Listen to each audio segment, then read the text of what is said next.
সবারই তো ইচ্ছে হয় মনিটাইজেশন পাবার, সেটা ফেসবুক হোক, ইউটিউব হোক, সব জায়গাতেই।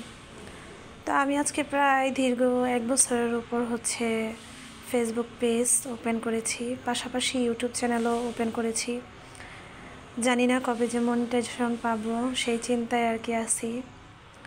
এসব চিন্তা করতে করতে এক সময় মনে হয় যে আর কত, ক্লান্ত হয়ে যায়। কিন্তু তবুও একটা বিশ্বাস, ভরসা, আশা নিয়ে পেজের মধ্যে কাজ করি, ইউটিউবে কাজ করি। দেখি না যদি ভালো কিছু হয়। এই তো সব কিছুর পরেও মনে করেন নিজেকে গুছিয়ে ওঠার চেষ্টা করি, যেন নিজের পেজটা খুব সুন্দর করে গ্রো করতে পারি। তারপরও দিন শেষে আমাদের চলতে হয়, কাজ করতে হয়। হয়তোবা মনের মধ্যে একটা আশা থাকে যে মনিটাইজেশন পাবো, এই আর কি।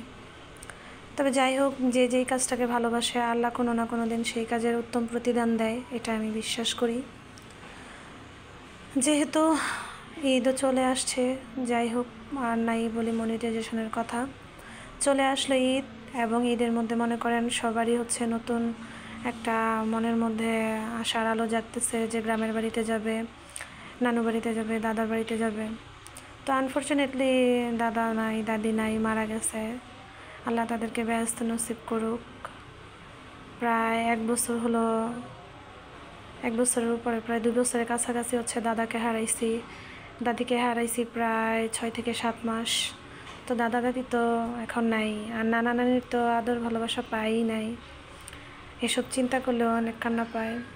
তবে আল্লাহর কাছে সবে কদরের রাত্রে ওদের জন্য দোয়া করছি, আল্লাহ যেন ওদেরকে ভালো রাখে, বেহেশত নসিব করে, এবং পৃথিবীর সকল মানুষকে যেন আল্লাহ সহি সালামত রাখে। কবরবাসীদের শান্তি কামনা করছি, বেঁচে আছি যারা তাদের জন্য দোয়া প্রার্থনা করছি।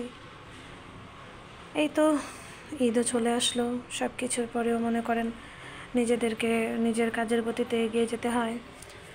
তারপরে এই তো চিন্তা ভাবনা করেছিলাম শ্বশুরবাড়িতে, আমার ননাসের কাছে হচ্ছে গিয়ে পিঠা পুলি এগুলো পাঠিয়ে দিব, যেহেতু আমরা ঈদের সিজন আসলে বা ঈদ আসলে আমরা এই পিঠা পুলিগুলো খাই। সচরাচর আপনারা কী করেন তা জানি না, তবে আমরা যা করি সেটাই আর কি আপনাদের মাঝে তুলে ধরলাম।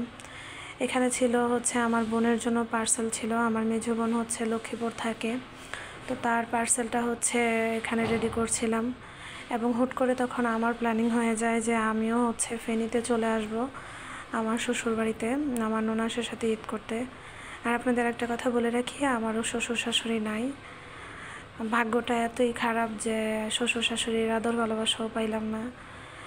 শুধু স্বামী আছে, স্বামী ছাড়া ননাস, ভাসুর, জাল এরা ছাড়া আর কেউই নাই। যাই হোক, শ্বশুরবাড়িতে চলে আসলাম। আসার পর কিছু ভিডিও ক্লিপ নিলাম এবং কি করলাম ওগুলো আপনাদের মাঝে তুলে ধরলাম। জানি না ভিডিওটা কেমন হলো, তবু আপনারা কমেন্ট করে জানাবেন। সবাই ভালো থাকবেন, সুস্থ থাকবেন, আমার জন্য দোয়া করবেন। আমিও আপনাদের জন্য দোয়া করি। আর মনিটাইজেশন ইনশাল্লাহ পাবো।